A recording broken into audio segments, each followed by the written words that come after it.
जय श्री कृष्णा। आज जानकारी लेकर आए हैं इस विषय के ऊपर कि जैसे कि ब्रह्म मुहूर्त में आपको उठकर जाप करने के लिए कहा जाता है, साधना करने के लिए कहा जाता है, क्योंकि ये एक बहुत ही ज़्यादा महत्वपूर्ण समय होता है। इसके साथ साथ जब ब्रह्म मुहूर्त समाप्त होता है आपका, जब सूर्य उदय हो रहा होता है, उस समय ऐसी कौन सी क्रिया अभी हम साधक साधिकाओं से करवा रहे हैं जो आप लोगों को करना चाहिए।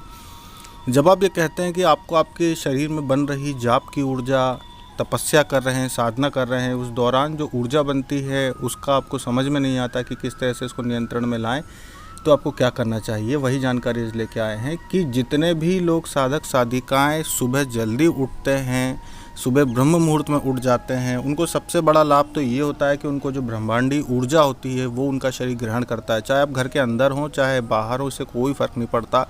आप कमरे के अंदर भी बैठे रहते हैं तब भी आपके ऊपर ब्रह्मांडी जो ऊर्जा होती है उसका लाभ मिलता है, उसके अंश आपको प्राप्त होते हैं। इसके बाद बात करते हैं सूर्य उदय की, कि जब आप सूर्य उदय हो रहा होता है और शुरुआत में पहले ही सूर्य उदय होने के पहले ही जब आप छत पर या कहीं भी ऐसे स्थान पर चले जाते हैं, जब भगवान सूर्य की जो किरणें होती है वो सीधे आपके ऊपर पड़ती हैं, तो ये जो किरणें होती हैं जैसे ही आपके शरीर पे पड़ती हैं, न जाने कितने प्रकार के बैक्टीरिया जो चर्म रोग से संबंध रखते हैं आपके शरीर में, न जाने कितनी बीमारियों के जो कारक होते हैं वो नष्ट हो जाते हैं। ये सूर्य उदय के समय की जो कहते हैं कि 4 से 5 मिनट होते हैं, ये बहुत महत्वपूर्ण धूप होती है जब ये आपके शरीर पे पड़ती है। जिनकी आंखों में मोतियाबिंद हो या आंखों के रोग हो रहे हों, कम दिखाई देता हो, इनको भी अगर सूर्य उदय के समय की वो जो धूप होती है, वो जो किरणें होती है, अगर उनको वो देखते हैं उस समय, सूर्योदय के समय भगवान सूर्य के दर्शन करते हैं, तो उनके आंखों का मोतियाबिंद और आंखों की बीमारी दूर हो जाती हैं। जो लोग सूर्योदय के समय की धूप अपने ऊपर ले लेते हैं, उनके शरीर के चर्म रोग दूर होते हैं।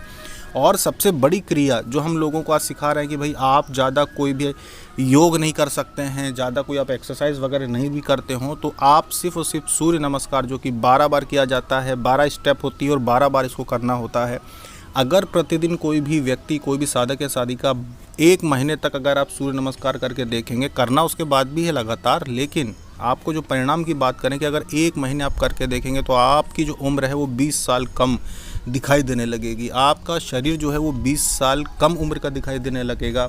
अभी जो आपका शरीर होगा, जिस तरह से आपकी जो चमड़ी होगी, जिस तरह से आपका मांस लटक गया होगा, चमड़ी लटक गई होगी, जिस तरह से बीमारियां हो गई होंगी, बहुत सारे लोगों को कोलेस्ट्रॉल और न जाने कितनी तकलीफ़ें आपको हो गई होंगी शरीर में, जिसका आपको पता भी नहीं कि करें क्या। लोग दवाइयाँ तो झोला भर भर के खाने के लिए तैयार हो जाते हैं, लेकिन आज के समय में इतना ज़्यादा उनको मुश्किल लगता है सुबह उठना या योग करना या कुछ भी करना कि इसके विषय में क्या कहें, लोग करना ही नहीं चाहते। अगर आप सूर्य नमस्कार करेंगे, सुबह उठेंगे, सबसे पहले तो भगवान सूर्य को अब एक जल ले जाओ।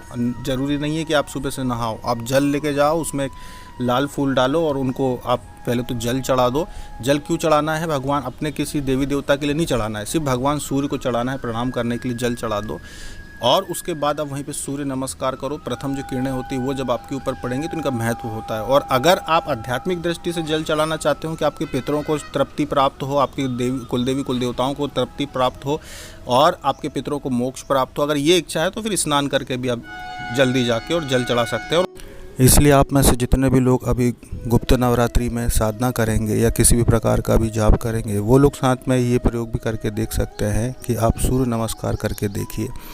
जब आपको बहुत सारी तकलीफ़ें होती हैं, बहुत सारे ऐसी साधिकाएँ बताती हैं जो कि कई बार ऐसा होता है कि उनको शारीरिक तकलीफ़ होती है, फिर वो समझती हैं कि उन्हें कोई क्रिया हो गई है या कोई गलत चीज़ हुई है, तो उनको भी हम यही कहते हैं कि आप 1 महीने तक सूर्य नमस्कार कीजिए और उसके बाद बताइए कि आपके साथ क्या अनुभव हुए, क्योंकि ये बहुत ज़रूरी है। कुंडलिनी जागरण के लिए इसका बहुत महत्व होता है। जो लोग दिव्य दृष्टि की आशा करते हैं उन लोगों के लिए भी बहुत महत्वपूर्ण होता है, तो इसीलिए सूर्य नमस्कार आप सभी के लिए बहुत महत्व रखता है। तो सभी साधक साधिका जितने भी हैं वो सूर्य नमस्कार के महत्व को समझें और सूर्य नमस्कार को अपने जीवन में जोड़ें, तो आपको इसके बहुत ही अद्भुत लाभ देखने को मिलेंगे। तो यदि आप सूर्य नमस्कार करना शुरू कर देंगे तो विश्वास मानिए कि इसके बहुत ही चमत्कारिक लाभ आपको देखने को मिलते हैं। तो कह सकते हैं कि जब सूर्योदय हो रहा होता है, सूर्योदय के जो 5 मिनट का समय होता है, ये सुप्रीम एनर्जी को ग्रहण करने का समय होता है। ब्रह्मांडी ऊर्जा जो होती है वो ब्रह्म मुहूर्त में ही बरसना शुरू हो जाती है और ये जो सुप्रीम एनर्जी होती है जो सूर्य से आपको प्राप्त होती है, भगवान सूर्य से आपको प्राप्त होती है, ये वह सुबह का 5 मिनट का समय होता है। तो इसीलिए सभी साधक साधिकाएं इस बात को समझो कि जो भी साधक या साधिका सूर्य नमस्कार अगर यदि प्रतिदिन करना शुरू कर देगा, अगर आपकी दवाइयाँ चल रही होंगी किसी प्रकार की, कोलेस्ट्रॉल की या बीपी की, शुगर की, तो ये सारी चीज़ें धीरे धीरे दूर हो जाती हैं सूर्य नमस्कार करने से। माना कि आपको खान पान में तो ध्यान देना ही पड़ता है, लेकिन सूर्य नमस्कार का अपना ही एक महत्व है। तो अगर आप सूर्य नमस्कार करेंगे तो बहुत प्रकार की दवाइयाँ, जिनको शुरुआत में अभी कोलेस्ट्रॉल नया हुआ हो, नई तकलीफ़ आई हो, वो तो पूरी तरीके से ठीक हो सकते हैं। 1 महीने के अंदर ही आपकी दवाइयाँ बंद हो जाएंगी। बहुत सारी परेशानियाँ ऐसी भी हैं जिनके विषय में आपको पता ही नहीं है कि उनका संबंध भी आपके लीवर से होता है।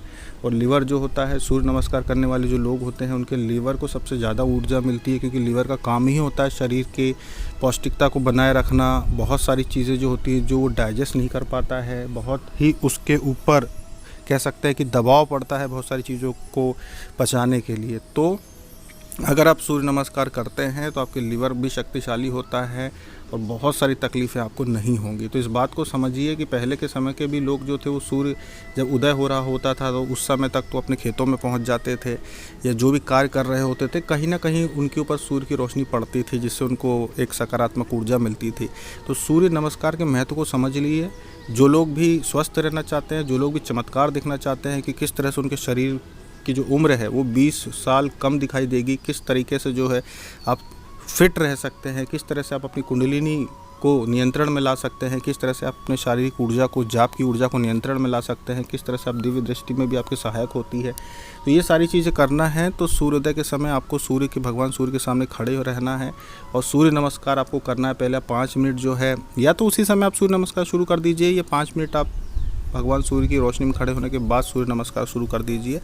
दोनों स्थिति में आपको लाभ मिलता है। तो ये थी जानकारी सूर्य नमस्कार के ऊपर कि कितना ज़्यादा ये लाभ आप लोगों को देने वाला है। आप 1 महीने करके देखिए, अभी आप 1 महीने करके देख लीजिए, क्योंकि बाद में फिर बारिश में तो वैसे भी दर्शन कम ही होते हैं। खैर करना तब भी है, लेकिन अभी आप करके देखिए और चमत्कार देखिए कि किस तरह से आपकी उम्र कम हो जाती है, किस तरीके से आपका शरीर, जो कि हड्डियाँ जो है अंदर से खोखली होना शुरू हो गई होंगी। 30-40 के बाद हड्डियाँ अपने आप खोखली होना शुरू हो जाती है, जबकि आपको समझ में नहीं आता किस तरह से आपका शरीर कमज़ोर होना शुरू हो जाता है।